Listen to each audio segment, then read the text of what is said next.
পারিবারিক ব্যবসার পার্টনার হিসেবে রাখার বিনিময়ে ২৭ লক্ষ টাকা আত্মসাৎ, হুমকি ধামকি এবং ভয়ভীতি দেখানোর অভিযোগে অভিনেত্রী মেহজাবিনের বিরুদ্ধে মামলা করেছেন আমিরুল ইসলাম নামে এক ব্যক্তি। কিন্তু কে এই আমিরুল ইসলাম?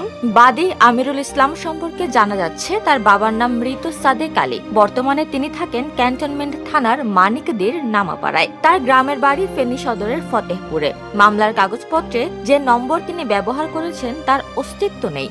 সাধারণ মোবাইল নম্বর ১২ ডিজিটের হয়, কিন্তু আমিরুল ইসলাম কাগজপত্রে যে মোবাইল নম্বর দিয়েছেন তা ১২ ডিজিটের। ফলে তার সঙ্গে ফোনে যোগাযোগ করা সম্ভব হচ্ছে না। মামলায় বলা হয়েছে, বাদীর সঙ্গে দীর্ঘদিন পরিচয়ের সুবাদে বিভিন্ন প্রলোভন দেখিয়ে আসামি মেহজাবিন চৌধুরীর নতুন পারিবারিক ব্যবসার পার্টনার হিসেবে রাখবে বলে নগদ অর্থে এবং বিকাশের মাধ্যমে বিভিন্ন তারিখ ও সময়ে মোট ২৭ লক্ষ টাকা দেন।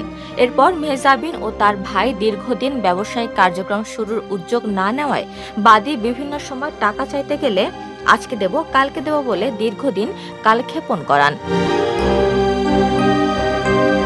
মেহজাবিনের সাথে পরিচয় প্রসঙ্গে আমিরুল ইসলাম বলেন, ফেসবুকের মাধ্যমে মেহজাবিন চৌধুরীর সাথে তার পরিচয় হয়।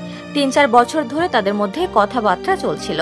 এরপর ব্যবসায়িক অংশীদারত্বের ভিত্তিতে তিনি তাকে প্রায় ২৭ লক্ষ টাকা দেন। বুটিক্স ব্যবসা করার কথা বলে এই টাকা নেন মেহজাবিন। তিনি আরো জানান, মেহজাবিনের নামে রেজিস্ট্রিকৃত বিকাশ নম্বরে তিনি টাকা পাঠিয়েছেন। অভিযোগ করেন, কয়েক মাস মুনাফা দেওয়ার পরই তারা টাকা দেওয়া বন্ধ করে দেয়। তিনি তাদের বসুন্ধরার বাসার সামনে গেলে মেহজাবিনের ভাই ও আরো ৩-৪ জন সহযোগী মিলে তাকে চড়-থাপ্পড় মেরে একটি গাড়িতে তুলে দেন। প্রায় ১ ঘন্টা পর তার বাঁধা চোখ খোলেন এবং তিনি নিজেকে হাতির ঝিলে আবিষ্কার করেন।